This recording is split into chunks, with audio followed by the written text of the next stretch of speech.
sent, and it is time for Brother Mustafa Talibi. So inshallah I'll invite him and join the salawat ala Muhammad wa ali Muhammad.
These are they who have purchased error for guidance, so their commerce was profitless, and they were not guided. Their likeness is as the likeness of the one who kindled a fire. When it lit all around him, God took away the light and left him in darkness, so they could not see.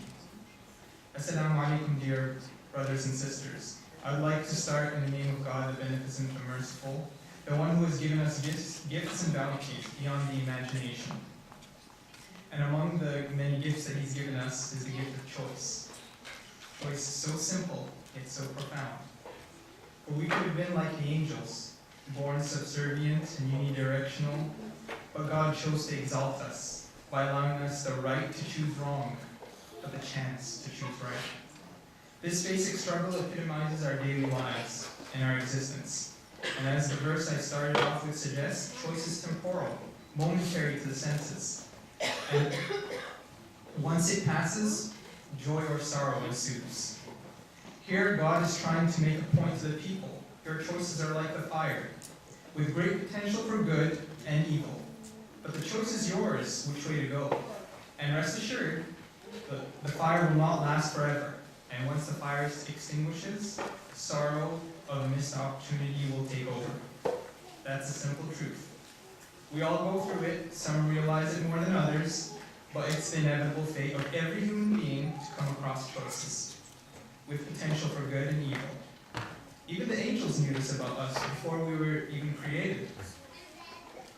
When God told them about our creation, and remember when your Lord said to the angels, I'm going to place on the earth a vicegerent, referring to us humans. They said, will you place in it those who will make mischief therein and shed blood, while we glorify you and praise your sanctity? God replied, I know that which you do not know. So they knew of our ability to do evil and harm and cause suffering, and all you need to do is look around the world to see all the suffering that's present in today's society, and even close to home within Canada. So it begs the question, what is it that God knew about us that the angels didn't know? And why were we given this potential for so much destruction?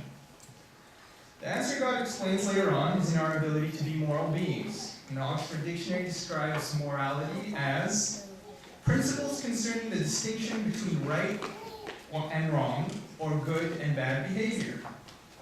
Right and wrong. Without bad, we have no morality. It is this ability that distinguishes us from all the other creations. It is also this ability that can bring about our greatest problems. God explains in the chapter of the dawn, when trying to explain the way man reacts. And by the way, for English translation, in this verse, the word that is used is فَأَمَّا الْإِنسَانُ, but insan is translated as man. So for the sake of translation, there's going to be a masculine reference to all these translations, but it does, it's by gender. So as for man, when his Lord tries him by giving him honor and bounties, he says, "My Lord has honored me." But when he tries him by reducing his means of life, he says, "My Lord has humiliated me." And interestingly enough, when God uses the word reducing here, he says, فَأَمَّا إِذَا مَبْتَلَاهُ رَبُّهُ فَقَدَرَ عَلَيْهِ رِزْقَهُ فَيَقُولُ رَبِّي أَهَانَنِ. My Lord has humiliated me. But the word qadara here, which is translated as reducing, actually means, according to the lay lexicon, to make a thing up by measure, or according to a measure, or proportioning it. So basically, what God is doing is just proportioning our means towards us, and we see that as a big humiliation, because we always want more. God continues, "No. Not only that, but you treat not the orphans with kindness and generosity, and urge not one another on feeding the poor, and you devour the inheritance with greed, and love wealth with much love. Nay, when the earth is ground to powder, and your Lord comes with the angels in rows, and hell will be brought near on that day." So no longer is it a figment of our imagination. Hell is right there. We know it exists at that point. On that day will man remember. But how will that remembrance then avail him? He will say, "I wish I had sent forth good deeds for this life." So on that day, he will not punish his punishment to anyone else, and he will not trust his trust on anyone else. But God reassures us, "O calm and restful spirit, Ya ayyatuha nafsul mutma'inna." Mutma'inna here is defined as a thing to which one trusts, or upon which one relies, so as to become rest and easy. So God basically is trying to tell us that if you want to gain this mutma'inna state, you need to rely on God. You need to put your trust in Him.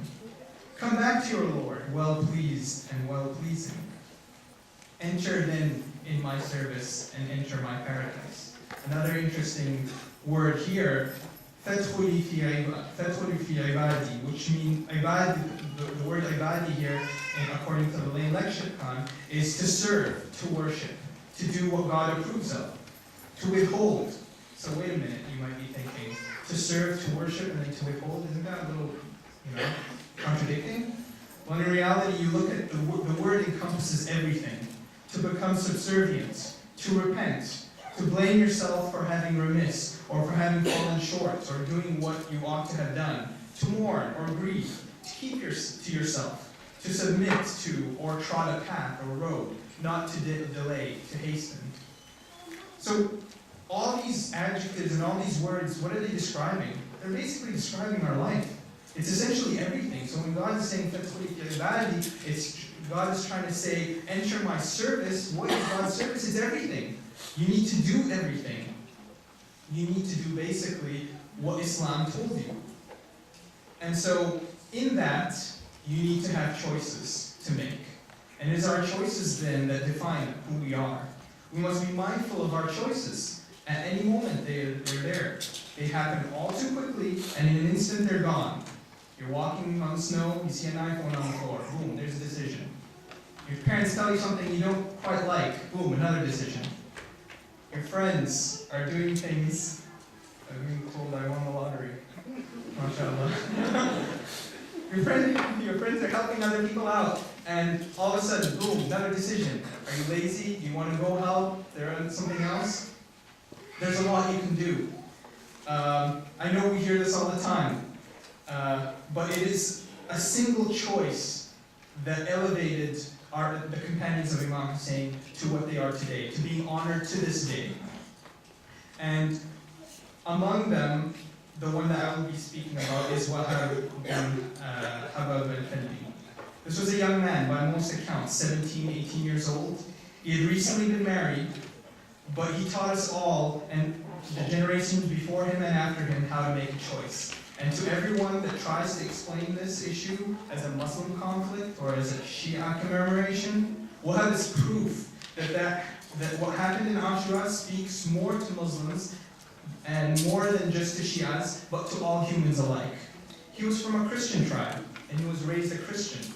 Yet when he was confronted with the unmistakable truth, he made the choice to side against corruption and tyranny. He asked his mother, "Mother, what should I do in this situation?" His mother asked, "How do you feel yourself, my son?" Wahab said, "In my opinion, Hussein is on the just path, and it would be cowardly and against all my traditions to leave the side of a man so isolated and surrounded by bloodthirsty enemies." The mother said, "But that means definite death." Wahab replied, "Yes, I know, but my heart tells me that this is the right thing to do in these circumstances." His mother then said, "If that is how you feel, then we will stay with Hussein." And therein lies the morality, the ability to choose what's right and wrong, and to choose what's right. That was his choice, that was his destiny. He was always known among his tribe as a brave young man, an intelligent young man, and someone who had great leadership potential, but gave it all for what he thought was just. And even when Imam Hussein subsequently told him not to risk his life in this matter, "Don't worry, this is a Muslim issue," he realized this was just a test, and another choice needed to be made, because this wasn't a Muslim issue. This was about right and wrong. And so in that he insisted, converted, and died for what he believed in. Brothers and sisters, let us learn from Wahab's example. We are all kindling a fire within us, but it's up to us to do good or evil with it. The choice is yours.